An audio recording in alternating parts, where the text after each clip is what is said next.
بڑی بہت ہی مختصر درس، صرف یہ کیونکہ ہم لوگ اخیر اشیاء سے گزر رہے ہیں، نبی علیہ سیرت کے موضوع کے متعلق ہے کہ نبی علیہ الصلوۃ والسلام 10 راتوں میں کیا کرتے تھے۔ نبی علیہ الصلوۃ والسلام ان 10 راتوں کو جو اخیر کی یا عشر اخیر ہے کس طریقے سے گزارتے تھے۔ سارے لوگ جانتے ہیں کہ اللہ کے نبی علیہ الصلوۃ والسلام رمضان کے علاوہ دنوں میں بھی اتنی محنت کرتے تھے کہ اما عائشہ فرماتی کہ تتفطر قدما، آپ کے قدم کے اندر سوجن ہو جاتی تھی، ورم ہو جاتا تھا اور پیر پھٹ جاتے تھے۔ کب؟ رمضان کے علاوہ دنوں کی بات ہو رہی، صحیح بخاری کی روایت۔ اس سے آپ اندازہ لگائیے کہ کس قدر آپ عبادت کرتے تھے۔ لیکن یہ 10 دن جو آتا اخیر عشرہ، تو اس کے متعلق اما عائشہ رضی اللہ تعالیٰ عنہ کہتی ہے کان رسول اللہ صلی اللہ علیہ وسلم یجتہد فی العشر الاواخر من رمضان ما لا یجتہد فی غیرہ۔ آپ ان 10 دنوں میں 10 راتوں میں اتنی محنت کرتے تھے کہ جس طرح کی محنت آپ پورے سال میں کبھی نہیں کرتے، اور اس کا بہترین طریقہ آپ پورے سال میں آپ اعتکاف نہیں کرتے تھے۔ سبھی جانتے ہیں کہ اعتکاف ایک مشکل عبادت ہے۔ اعتکاف کیا ہے؟ ایک مشکل عبادت ہے۔ آپ صلی اللہ علیہ وسلم پورے 10 دن اعتکاف میں ہو جاتے تھے، پورے 10 دن اعتکاف میں ہو جاتے تھے تاکہ یہ رات ہر حال میں مل جائے، اور مکمل عبادت کرتے تھے آپ صلی اللہ علیہ وآلہ وسلم۔ معتکف عبادت ہی کی خاطر اپنے آپ کو مسجد میں قید کرتا ہے، اس لیے گھر میں اعتکاف درست نہیں، چاہے مردوں کا یا عورتوں کا ہو۔ نبی صلی اللہ علیہ وسلم اعتکاف کرتے تھے، آپ کی بیویاں بھی اعتکاف کرتی، لیکن مسجد میں کرتی تھی۔ وانتم عاکفون فی المساجد۔ اما عائشہ رضی اللہ عنہا کہتی ہیں کہ جیسے یہ رات آتی اللہ کے نبی سب کو جگاتے، ساری بیویوں کو جگاتے، سارے بچوں کو جگاتے۔ تو کیا پورے سال سونے دیتے تھے؟ نہیں جگاتے تھے۔ پورے سال بیویوں کو نہیں جگاتے تھے اپنے؟ ہاں جگاتے تھے، لیکن اس اتنے وقت کے لیے جگاتے تھے جس میں وہ تہجد کی نماز پڑھ لے جائیں۔ لیکن ان راتوں میں کیا ہے، آپ جگاتے تھے یعنی جاگو عبادت کرو۔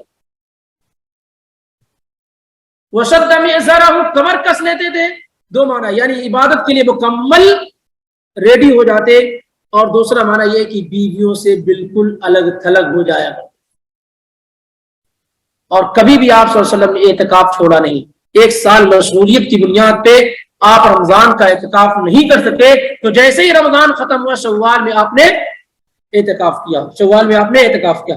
شروع میں یہ معاملہ تھا کہ آپ شروع کے 10 دنوں کا اعتکاف کرتے تھے، جب تک آپ کو معلوم نہیں ہوا تھا کہ لیلۃ القدر کہاں ہوتی ہے، تو آپ شروع کے 10 دنوں میں آپ نے اعتکاف کیا، یعنی 1 رمضان سے لے کے 10 رمضان۔ پھر جبریل علیہ السلام نے کہا کہ اس میں بھی نہیں ہے، پھر آپ نے 11 سے لے کے 20 کا کیا، پھر اس کے بعد کہا اس میں بھی نہیں ہے، پھر نبی علیہ الصلوۃ والسلام نے اخیر عشرے میں اعتکاف کرنا شروع کیا، پھر آپ نے کبھی چھوڑا نہیں، اور جس سال آپ کی وفات ہوئی اس سال آپ نے 20 دن کا اعتکاف فرمایا۔ اور یہ رمضان میں سنت مؤکدہ ہے، رمضان میں سنت مؤکدہ ہے۔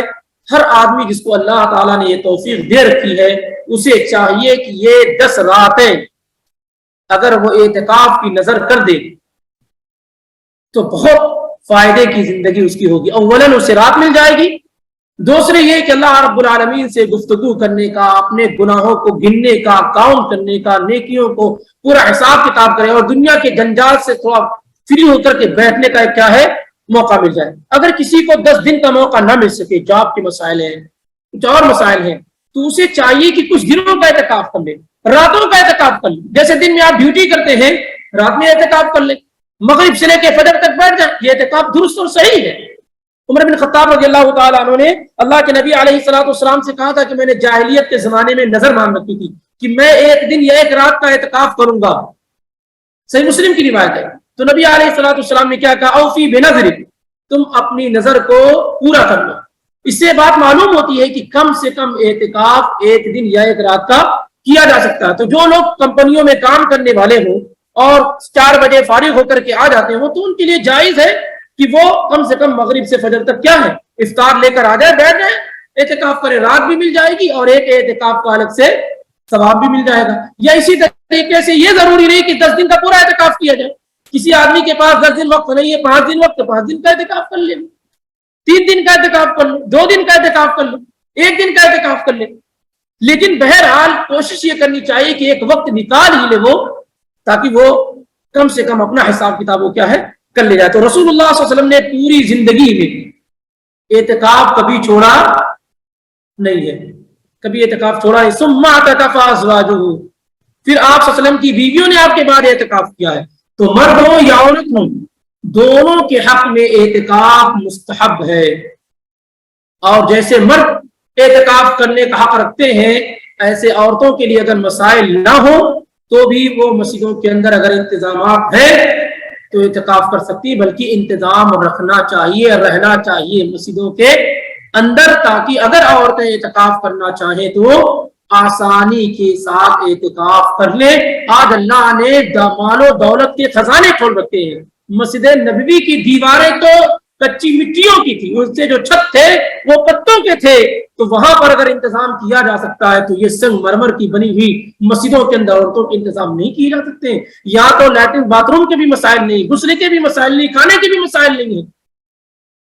تو یہ ہونا چاہیے مساجد کے اندر, کیونکہ مرد اور عورت اس حکم کے اندر مکمل برابر ہیں.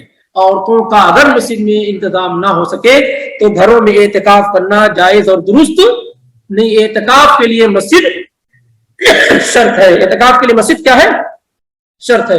تو 10 راتوں میں خاص طور سے 5 راتیں جو وطر راتیں ہیں 21, 23, 25, 27 اور 29, اس میں خاص طور سے زیادہ اہتمام کرنا چاہیے.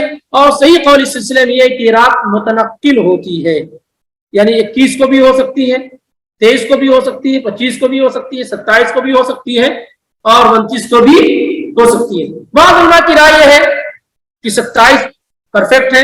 امام شافعی کی رائے ہے کہ 21 تاریخ ہے, 21 رمضان کی 21ویں رات ہے, کیونکہ نبی صلی اللہ علیہ وسلم کے زمانے میں 21ویں رمضان کو لیلۃ القدر ہوئی تھی.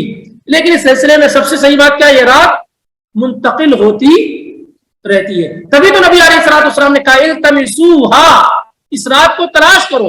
اگر کوئی ایک چیز ہو تو اسے تلاش نہیں کیا, 5-6 چیزوں میں کوئی ایک چیز تلاش کی جاتی ہے. اس لیے صحیح قول یہ ہے کہ 5 راتوں میں کوئی رات ہوتی ہے, بلکہ بعض علماء کی رائے یہ ہے کہ جفت میں بھی ہو سکتی ہے, یعنی 22 میں بھی ہو سکتی ہے, 24 میں بھی ہو سکتی ہے, 26 میں, یہ بھی دلائل ہے. اس لیے بہتر یہ ہے کہ پوری کی پوری 10 راتیں اہتمام کرنا چاہیے. بس یہ ہے کہ جفت سے طاق کا اہتمام زیادہ ہو, یعنی 21, 23, 25, 27 اور 29 کا اہتمام زیادہ ہو. اس کا یہ مطلب نہیں کہ 22 کو, 24 کو, 26 کو, 28 کو اور 30 کو کیا ہے اگنور کر دیا جائے. تو آدمی کو چاہیے کہ خود بھی اس میں بیدار ہو, لوگوں کو بیدار کرے. کیا کرنا چاہیے, کیا عبادت کرنی چاہیے, یہ بھی ایک مسئلہ رہتا ہے. قرآن کی تلاوت کریں, ذکر و اذکار کریں, دعائیں پڑھیں, نماز پڑھیں, لمبا قیام کریں, صدقہ و خیرات کریں. اس طریقے سے جو بھی بھلائی کے کام ہو آدمی ان دنوں میں کیا ہے وہ کرے. آیات میں غور و فکر کرے, قرآن کی کوئی آیت لے کر کے اس میں ریفلیکشن کرے, غور و فکر کرے. یہ سب کیا ہے عبادت کی اعلیٰ اور اونچی قسم ہے, کیونکہ ایک طرح کی کوئی بھی عبادت کریں گے آپ تھک جائیں گے. پوری رات دعا نہیں مانگ سکتے, نہ پوری رات نماز پڑھ سکتے ہیں, نہ پوری رات قرآن کی تلاوت کر سکتے ہیں. اس لیے تنوع لائیں, کچھ وقت یہ کر لیں, کچھ وقت وہ کر لیں, کچھ وقت وہ کر لیں. اسی طریقے سے کوئی حرج نہیں ہے کہ اگر نیند کا غلبہ ہو تو آپ تھوڑا آرام کر لیں. اس سے یہ مطلب نہیں کہ رات آپ کی مس ہو جائے گی, کہ اگر لیلۃ القدر میں آدمی کو نیند کا غلبہ ہو اور بیٹھے بیٹھے یوں کر رہا ہو, اس سے بہتر یہ کیا ہو تھوڑا آرام کر لے, آدھا 1 گھنٹہ آرام کر لے, یا نیند کو دور کرنے والی کوئی چیز ہو تو اسے استعمال کر دے. نبی صلی اللہ علیہ وسلم کے متعلق عائشہ صدیقہ رضی اللہ عنہا کہتی ہیں کہ ولا اعلم ان النبی صلی اللہ علیہ وسلم قام لیلۃ حتى الصبح, مجھے نہیں معلوم کہ آپ نے پوری زندگی پوری رات قیام کیا ہو, کبھی بھی نہیں. تو پوری رات آپ عبادت کیے ہو, پوری رات آپ جگے ہو, ایسا نہیں ہوا. کچھ نہ کچھ حصہ آپ آرام کر لیتے تھے. بعض علماء کہتے ہیں کہ افطاری کر لینا, سحری کر لینا, یہ بھی رات میں ہوتا ہے. تو گویا کی پوری رات عبادت میں نہیں گزری, سحری کھا لیا آدمی, افطار کر لیا. المهم یہ ہے کہنے کا کہ آدمی مختصر وقت اگر آرام کی ضرورت محسوس کرتا ہے تو کر سکتا ہے. بہرحال یہ مختصر طور پہ نبی علیہ الصلوۃ والسلام کے اعمال جو ان 10 دنوں کے اندر تھے وہ آپ کے سامنے ذکر کیے گئے. اللہ تعالیٰ ہمیں اور آپ کو اور دیگر بھائیوں کو اس کی توفیق عطا فرمائے. یہ بھی یاد رہے, بہت سارے لوگ اعتراض کرتے ہیں اس پر ذکر کر دیا جائے کہ یہ درس وغیرہ نہیں ہونا چاہیے. بالکل صحیح, ایسے لوگ جو صحابہ صفت ہو, تابعین والے ہو, تو ان پر درس کی ضرورت نہیں ہے. لیکن جنہیں کچھ معلوم نہ ہو اور جنہیں علم ہی سیکھنا پہلے ضروری ہو, تو ایسے لوگوں کا اگر ان راتوں میں بیٹھ کر کے علم سیکھتے تو یہ بھی عبادت ہے.